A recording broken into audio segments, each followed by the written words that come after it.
Halo semuanya, kali ini kita akan coba mengenal apa itu Learning Management System.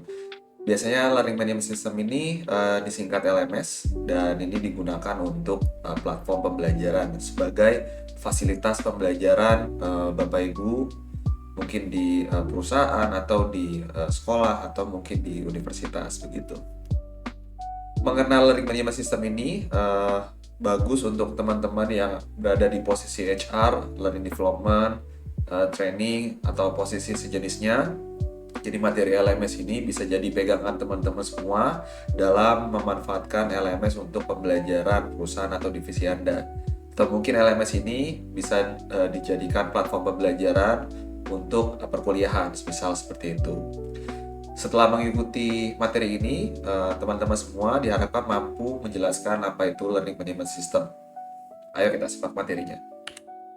Nah, jadi kalau kita lihat dari teorinya gitu ya, mungkin Bapak Ibu semua atau teman-teman semua cek di Google banyak sekali definisi dari LMS. Nah, ini salah satunya adalah dari Ellis pada tahun 2009 menjelaskan bahwa LMS atau Learning Management System itu adalah suatu perangkat lunak atau software untuk keperluan administrasi, dokumentasi, laporan sebuah kegiatan belajar mengajar, dan kegiatan secara online yang terhubung ke internet. E-learning dan materi-materi pelatihan yang semuanya itu dilakukan secara online. Gitu.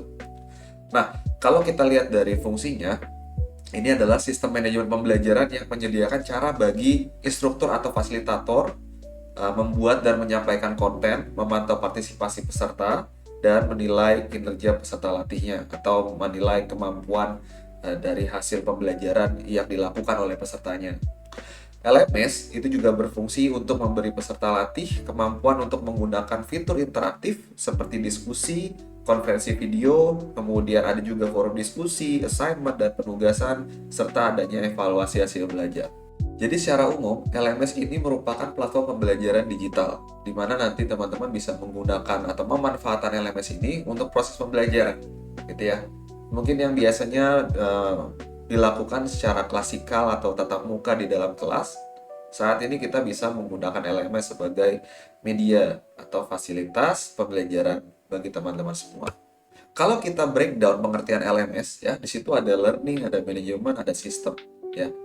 Jadi secara umum LMS ini bukan hanya sebatas platform pembelajaran atau penyimpanan materi saja, gitu ya. Melainkan LMS ini di dalamnya ada komponen pembelajarannya, ada komponen pengelolaannya, ada komponen sistemnya, di mana semua saling terhubung. Gitu ya. Jadi tidak hanya semata-mata untuk penguploadan media saja, gitu ya. Tapi ini merupakan suatu proses pembelajaran yang utuh. Learning, kalau kita bahas satu persatu ya. Learning itu adalah pembelajaran. Di mana pembelajaran, kalau kita lihat di dalam kelas, komponennya ada apa saja? Ada peserta, ada fasilitator, kemudian ada aktivitas pembelajarannya gitu ya. Itu kita ngapain, belajar ngapain gitu kan.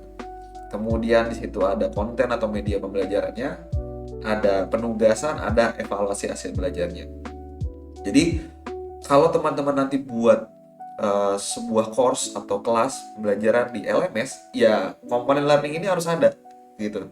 Sehingga apa? Sehingga proses pembelajarannya nanti akan dapat diukur atau terukur untuk si pesertanya seperti itu.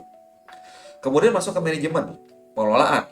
Nah, pengelolaan itu seperti apa? Pengelolaan kelas, pengelolaan konten pembelajarannya, kemudian pengelolaan pesertanya, kemudian Bapak Ibu bisa lihat logs data aktivitas yang dilakukan oleh peserta di dalam kelasnya gitu ya. Kemudian nanti mungkin bisa tarik data evaluasi pembelajaran dan lain-lain.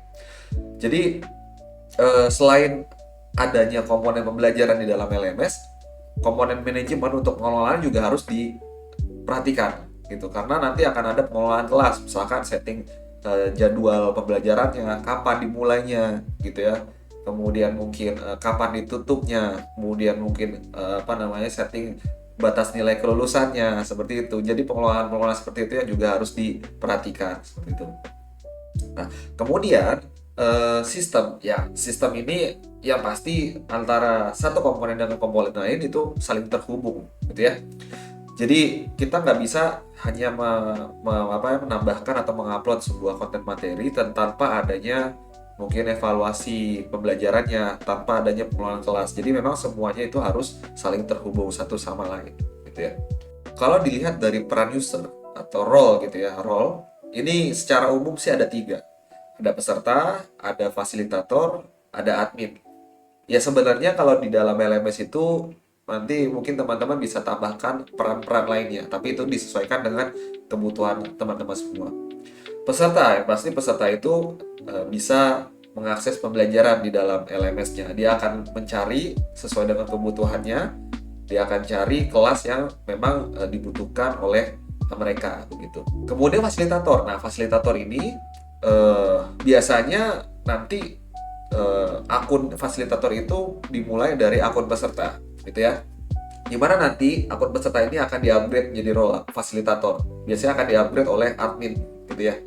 Nah, fasilitator ini fungsinya adalah untuk mengupload konten pembelajaran, gitu ya. Kemudian mungkin ada mengupload forum diskusi, konten-konten diskusinya, ya, sehingga ada interaksi diskusi antara peserta dengan peserta atau mungkin peserta dengan fasilitator, gitu ya. Jadi memang si fasilitator ini juga punya peran yang aktif, gitu ya. Diharapkan harus punya peran yang aktif dalam memanfaatkan LMS sehingga pembelajaran di dalam kelas itu tidak hanya satu arah tetapi tetap ada dua arah seperti mungkin pembelajaran secara klasikal atau tatap muka seperti itu. Kemudian adanya evaluasi sesi belajar, fasilitator juga harus membuat evaluasi sesi belajar di mana nanti pesertanya harus mengerjakan evaluasi, nanti fasilitatornya bisa memberikan komentar gitu ya atas hasil penugasannya dan memberikan nilai. Kemudian admin yang ketiga.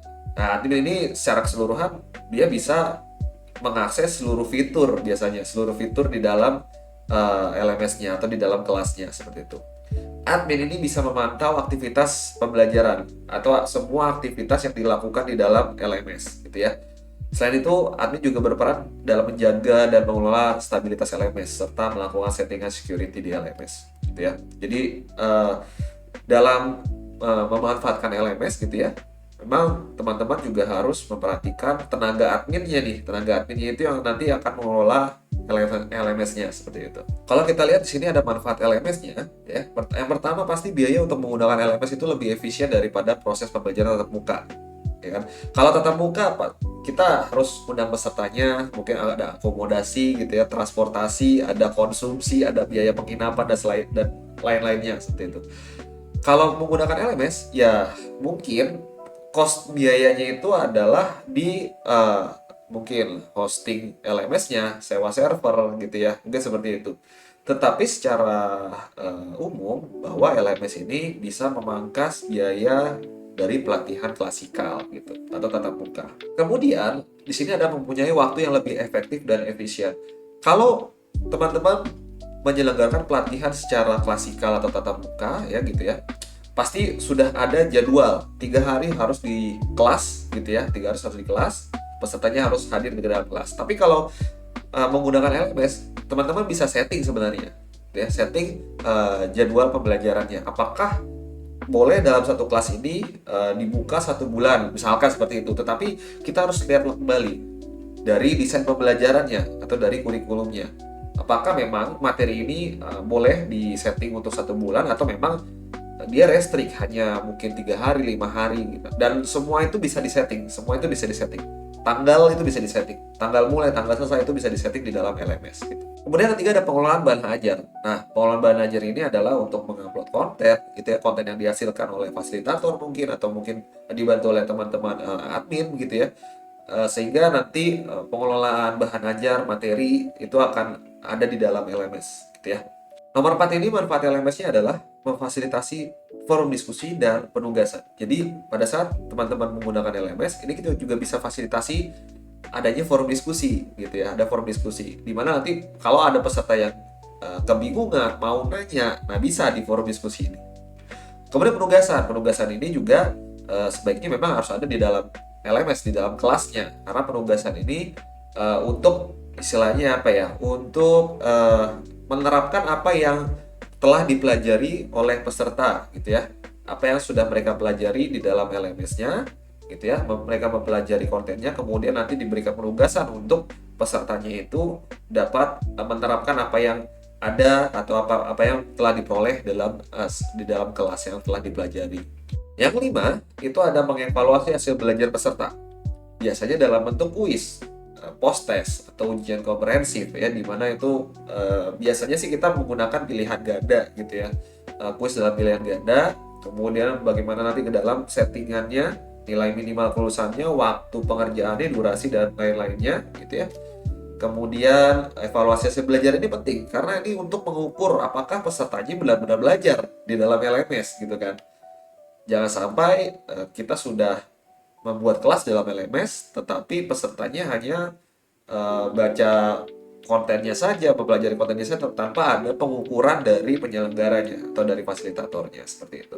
Nah, untuk evaluasi penyelenggaraan, evaluasi media pembelajaran, evaluasi fasilitator, ini digunakan untuk penyelenggara dalam menyelenggarakan kegiatan selanjutnya, gitu ya. Jadi dari hasil evaluasi tersebut, mereka bisa mungkin berbenah nih apa yang kurang seperti itu. Kemudian yang keenam, di sini ada memantau aktivitas belajar peserta di LMS. Banyak mungkin teman-teman yang bertanya ya, ini kalau kita menggunakan LMS gimana sih cara mantaunya, gimana sih cara absennya kan gitu kan. Ya sebenarnya di dalam LMS itu kita bisa buatkan fitur absensi misalkan gitu ya. Kalau menggunakan LMS yang open source biasanya tersedia plugin-plugin tuh ya, plugin-plugin absensi gitu ya. Nah, terlepas dari itu, LMS itu seharusnya memiliki fitur yang namanya logs. Jadi, admin itu bisa memantau aktivitas pembelajaran gitu ya di dalam LMS-nya. Ini peserta loginnya berapa lama sih? Kapan sih loginnya gitu ya? Berapa lama sih dia mempelajari satu modul ini? Nah, itu kelihatan durasinya atau logs-nya gitu ya. Sehingga ini saya rasa ini salah satu manfaat LMS juga seperti itu. Oke. Nah, selanjutnya di sini ada kelebihan LMS. Yang pertama, waktu pembelajaran jadi lebih efisien karena pembelajaran online itu dapat diakses di mana saja dan kapan saja. Pasti, gitu ya. Yang kedua ada memudahkan aktivitas pembelajaran seperti kuis, tugas, unggah materi, dan interactive discussion. Yang ketiga ada mempermudah tutor atau fasilitator untuk mengumpulkan dan menganalisis hasil data penugasan peserta latih dengan waktu yang lebih singkat. Karena di situ ada fitur ekspor biasanya ya, ekspor data penugasan peserta gitu ya. Atau mungkin fasilitatornya bisa memberikan komentar langsung di LMS-nya gitu ya terhadap hasil penugasan pesertanya. Kemudian yang keempat ada mendorong peserta latih untuk melakukan pembelajaran mandiri. Biasanya sih ini digunakan untuk pembelajaran orang dewasa karena sudah sadar lah ya, sudah sadar bagaimana pentingnya proses pembelajaran gitu ya. Kemudian yang kelima ada konten pembelajaran peserta latih dapat terdokumentasi dengan baik. Kemudian di sini juga ada kekurangan LMS. Yang pertama pasti dibutuhkan koneksi internet yang stabil dan bagus untuk mengakses LMS gitu ya. Karena mau tidak mau kalau kita menggunakan LMS pasti harus menggunakan internet. Itu jaringan yang stabil. Yang kedua, kurang bisa menerapkan interaksi secara real time antara fasilitator dan peserta latih. Ya, beda dengan klasikal atau pembelajaran tatap muka di dalam kelas. Peserta bertanya, fasilitator langsung menjawab. Tapi kalau di LMS itu ada yang namanya asinkronus, gitu ya. Waktunya itu tidak berbarengan.